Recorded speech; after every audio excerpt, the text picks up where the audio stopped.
بسم اللہ الرحمن الرحیم، اللہ کے نام سے شروع جو نہایت مہربان رحم والا۔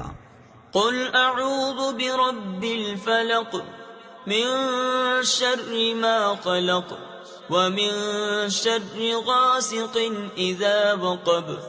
تم فرماؤ میں اس کی پناہ لیتا ہوں جو صبح کا پیدا کرنے والا ہے، اس کی سب مخلوق کے شر سے اور اندھیری ڈالنے والے کے شر سے جب وہ ڈوبے۔ تفسیر خزائن العرفان میں ہے یہاں اندھیری ڈالنے والے سے مراد چاند ہے۔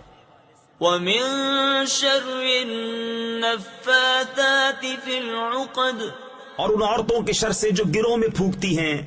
تفسیر خزائن العرفان میں ہے یعنی جادوگر عورتیں جو ڈوروں میں گرہ لگا لگا کر ان میں جادو کے منتر پڑھ پڑھ کر پھونکتی ہیں۔ ومن شر حاسد اذا حسد، اور حسد والے کے شر سے جب وہ مجھ سے جلے۔